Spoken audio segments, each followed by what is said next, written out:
Q31. A Mule application currently writes to two separate SQL Server database instances across the internet using a single XA transaction. It is 58. Propose to split this one transaction into two separate non-XA transactions with no other changes to the Mule application. What non-functional requirement can be expected to be negatively affected when implementing this change? A. Throughput. B. Consistency. C. Response time. D. Availability. The correct answer is B. Consistency. Explanation why B is correct. An XA transaction, two-phase commit, guarantees ACID properties, specifically atomicity and consistency, across multiple heterogeneous systems, in this case, two separate SQL Server databases. If the XA transaction is split into two independent non-XA local transactions without implementing alternative compensation patterns, like the saga pattern, a failure in the second database execution will leave the first database update committed while the second is rolled back. This creates data divergence and negatively affects system data consistency. Why other options are incorrect? A is incorrect.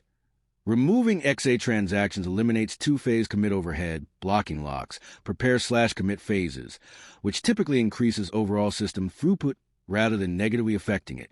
C is incorrect. Non-XA local transactions complete and release resource connections faster than XA transactions, which generally reduces response time. D is incorrect. Availability refers to system uptime and operational readiness. Removing distributed XA locks reduces dependencies during network glitches, which tend to improve availability rather than harm it.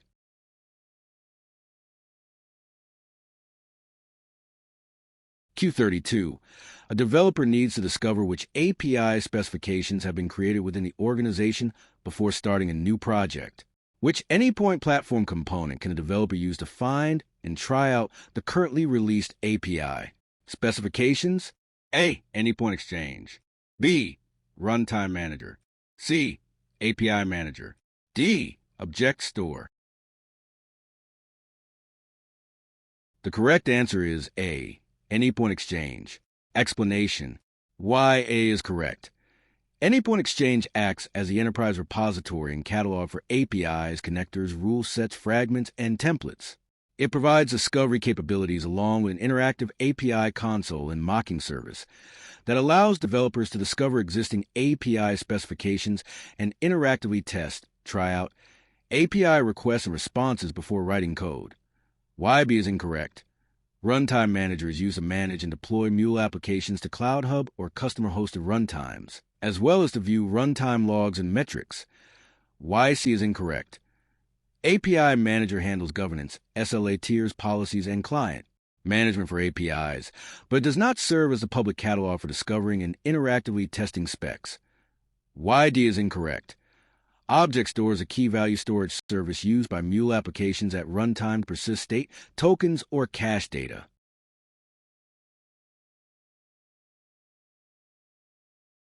Q33.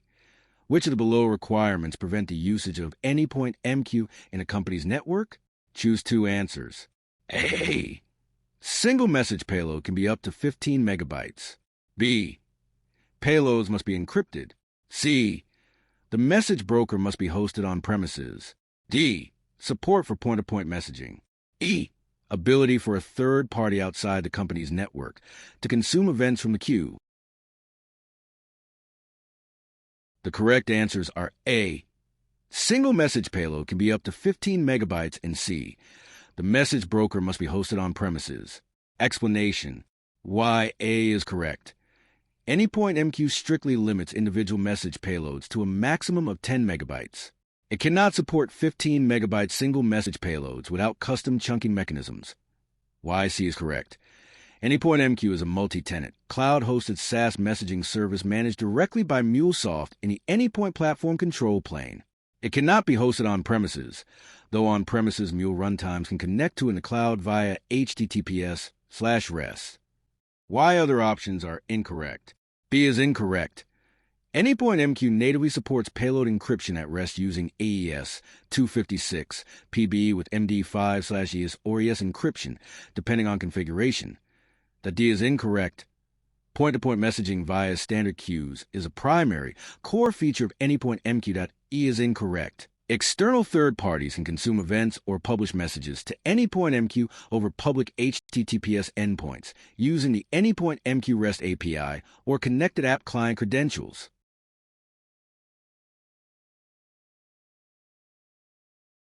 Q34. Refer to the exhibit.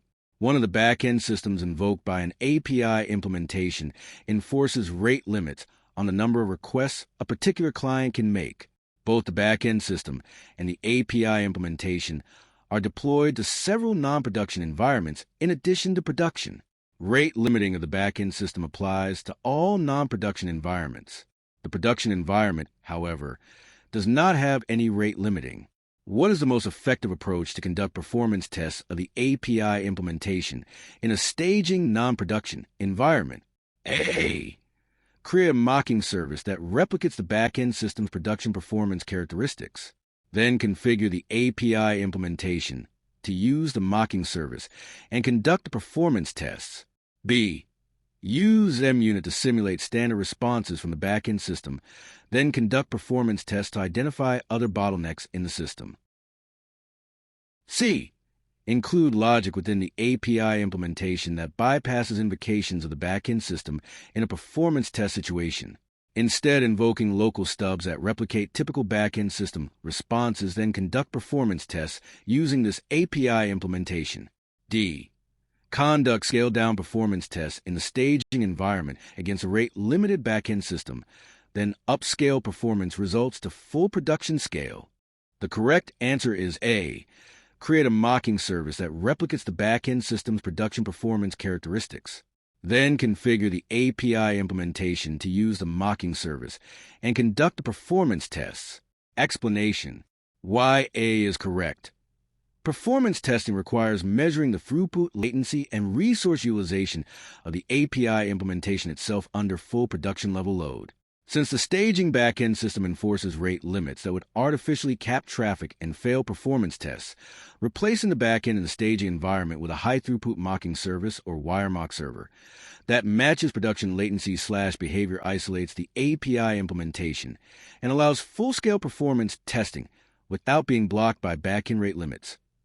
YB is incorrect. MUnit is an integration and unit testing framework designed for executing automated tests. Suites within the Mule Runtime build pipeline. It is not designed to handle high concurrency, sustain external performance/load testing traffic. YC is incorrect. Modify internal API implementation code with hard-coded bypass logic or conditional stubs specifically for performance testing introduces testing-only code paths, alters execution behavior, and risks leaking test logic into production deployments. YD is incorrect. Scaled-down performance results against a rate-limited backend, cannot be linearly upscaled or extrapolated accurately, as resource contention, thread pooling, connection pool limits, and queuing bottlenecks in API gateways and runtimes manifest non-linearly under heavy load.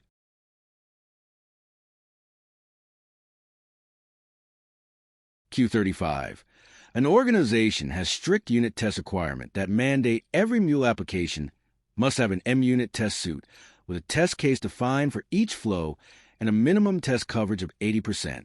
A developer is building unit test suite for a newly developed Mule application that sends API requests to an external REST API. What is the effective approach for successfully executing the unit tests of this new application while still achieving the required test coverage for the unit tests? A. Invoke the external endpoint of the REST API from the Mule floors. B. Mark the REST API invocations in the munits, and then call the mocking service flow that simulates standard responses from the REST API. C. Mock the REST API invocation in the munits, and return a mock response to those invocations. D. Create a mocking service flow to simulate standard responses from the REST API, and then configure the Mule flows to call the mocking service flow. The correct answer is C. Mock the REST API invocation in the munits, and return a mock response to those invocations. Explanation: why C is correct. MUnit provides built-in mocking capabilities, such as the mock when processor. Mocking the external REST API call directly within the MUnit test suite allows the test to run quickly, deterministically, and independently of external network availability or API rate limits. Because the Mule flow processors surrounding the HTTP requests, such as transformations and error handlers, are fully executed with the mock response, the flow coverage calculation remains intact and accurately achieves the required 80% threshold. Why A is incorrect. Invoking live external endpoints during automated unit testing introduces external dependencies, network flakiness, potential data mutation on external servers, and slow build pipeline executions. Why B is incorrect. Creating separate, mocking service flows within the application or calling external mock endpoints complicates flow coverage metrics and requires altering MUnit test structures unnecessarily when Munit's native mock, when processor, is designed specifically for this purpose. Why D is incorrect. Modifying the actual Mule flows to conditionally call a secondary mock flow requires adding testing-specific logic directly into production code, which is poor practice and pollutes production integration flows.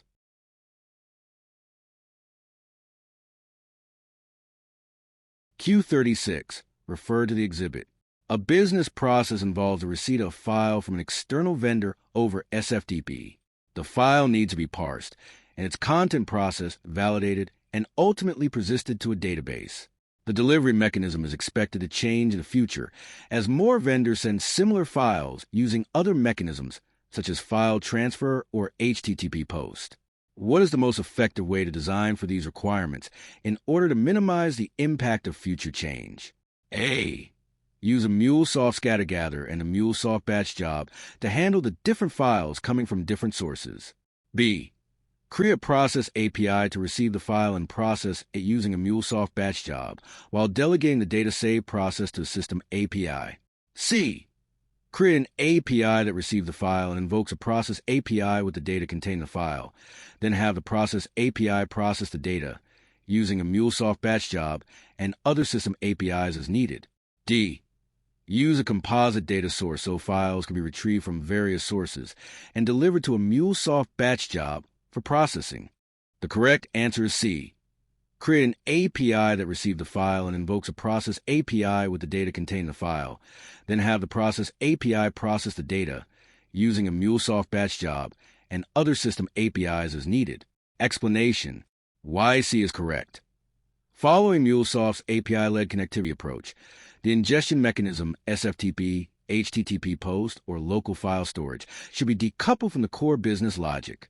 By implementing lightweight experience or system/ingestion APIs to handle file retrieval from different channels and passing the parsed contents to a centralized process API, which encapsulates the batch validation and business processing rules, future changes to delivery mechanisms only require adding a new endpoint layer without modifying the core processing or database persistence logic. Why A is incorrect. Scattergather is used for broadcasting a single request in parallel to multiple routes simultaneously. It is not designed to abstract or normalize distinct incoming delivery channels. Why B is incorrect. A process API encapsulates business logic and orchestrates core processes, placing vendor-specific ingress delivery protocols, like SFTP listeners, directly into the process API tightly couples transport mechanisms to core logic. Why D is incorrect. Composite data sources and data access layers do not handle diverse ingestion protocols, SFTP versus HTTP post, or abstract inbound event mechanisms cleanly in an API-led architecture.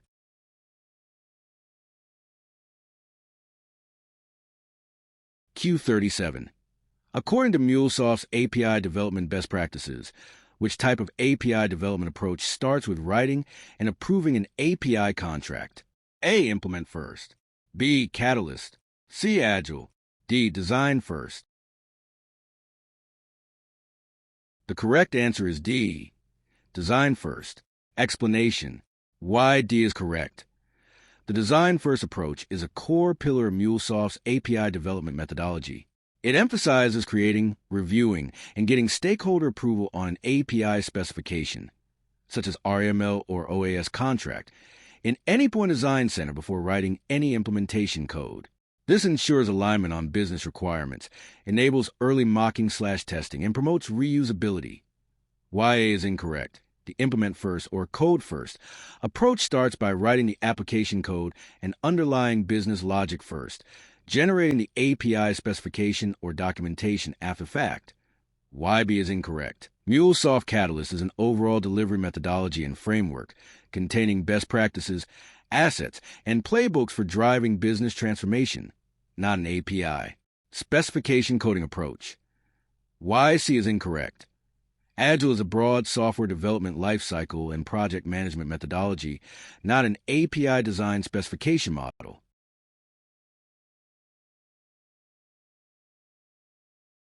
Q38. When using Anypoint platform across various lines of business with their own Anypoint platform business groups, what configuration of Anypoint platform is always performed at the organization level as opposed to at the business group level? A. Environment setup. B. Identity management setup. C. Role and permission setup. D. Dedicated load balancer setup. The correct answer is B. Identity management setup. Explanation. Why B is correct. In Anypoint platform, single sign-on SSO and identity management configuration, such as SAML 2.0 or OpenID Connect/IDP integration, is strictly an organization-level function configured within the master organization. Business groups inherit the identity provider settings defined at the root organization level. YA is incorrect. Environments, e.g. design, sandbox, production, are created and scoped independently within individual business groups or suborganizations. YC is incorrect. Roles and permissions are assigned and managed granularly within each specific business group to control local resource access. YD is incorrect. Dedicated load balancers, DLBs, are bound to specific Anypoint virtual, private clouds, VPCs, which are created and managed within individual business groups or suborganizations.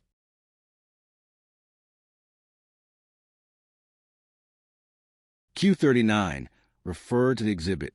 A Mule 4 application has a parent flow that breaks up a JSON array payload into 200 separate items, then sends each item 1 at a time inside an async scope to a VM queue. A second flow to process orders has a VM listener on the same VM queue. The rest of this flow processes each received item by writing the item to a database. This Mule application is deployed to 4 CloudHub workers with persistent queues enabled. What message processing guarantees are provided by the VM queue and the CloudHub workers?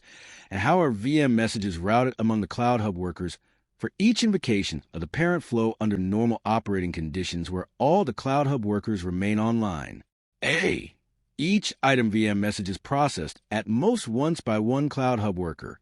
With workers chosen in a deterministic round-robin fashion, each of the 4 CloudHub workers can be expected to process 1/4 of the item VM messages, about 50 items. A. Each item VM message is processed at least once by one arbitrary CloudHub worker. Each of the 4 CloudHub workers can be expected to process some item VM messages. B. All item VM messages are processed at least once by the same CloudHub worker where the parent flow is invoked. This one CloudHub worker processes all 200 item VM messages. C. All item VM messages are processed at most once by one arbitrary CloudHub worker. This one CloudHub worker processes all 200 item VM messages. The correct answer is B. Each item VM message is processed at least once by one arbitrary CloudHub worker. Each of the 4 CloudHub workers can be expected to process some item VM messages. Explanation. Why B is correct. When persistent queues are enabled in CloudHub, VM queues are distributed across all active workers. Persistent queues provide at least once message delivery guarantees. In case a worker fails during processing, messages remain in persistent storage to be retried. Messages published to a persistent VM queue in a multi-worker CloudHub deployment are distributed across workers, meaning each worker pulls and processes arbitrary messages from the shared queue, resulting in each worker handling a portion of the total items. YA is incorrect. VM queue routing in CloudHub with persistent queues does not follow a strict, deterministic round-robin distribution, nor does it guarantee at most once delivery. Persistent queues guarantee at least once delivery. Y. C is incorrect. Persistent VM queues distribute messages across all available workers in the cluster/CloudHub deployment. They are not pinned exclusively to the single worker node where the publisher flow was invoked. YD is incorrect. Messages are not processed strictly by a single worker while ignoring the remaining three, nor do persistent queues provide only at most once delivery guarantees.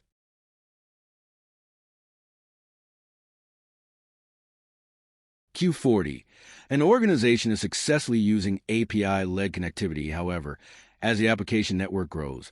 All the manually performed tasks to publish, share, and discover, register, apply policies to, and deploy an API are becoming repetitive pictures, driving the organization to automate this process using efficient CI/CD pipeline. Considering Anypoint platform's capabilities, how should the organization approach automating is API lifecycle. A. Use Runtime Manager REST APIs for API management and Maven for API deployment. B. Use Maven with a custom configuration required for the API lifecycle. C. Use Anypoint CLI or Anypoint Platform REST APIs with scripting language such as Groovy. D. Use Exchange REST APIs for API management and Maven for API deployment. The correct answer is C.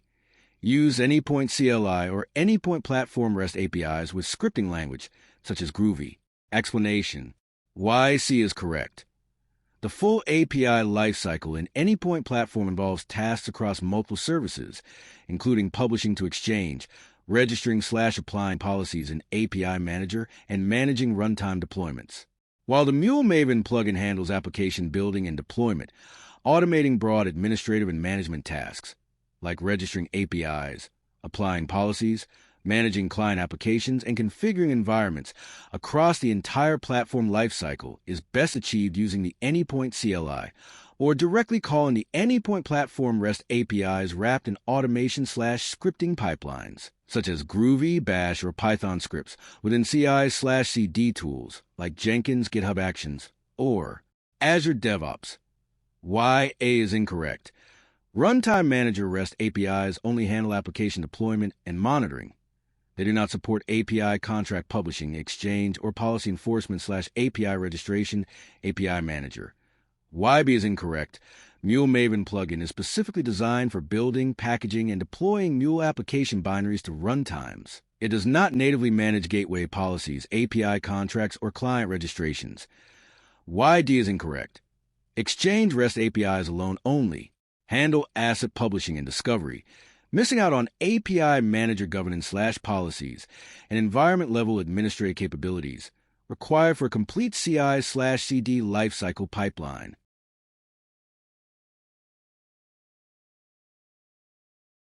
If this video helped clear up these MuleSoft concepts for you, please hit that like button and subscribe to the channel. It really helps support the content. But don't go anywhere just yet. Stick around and jump straight into the next video to keep building your integration skills.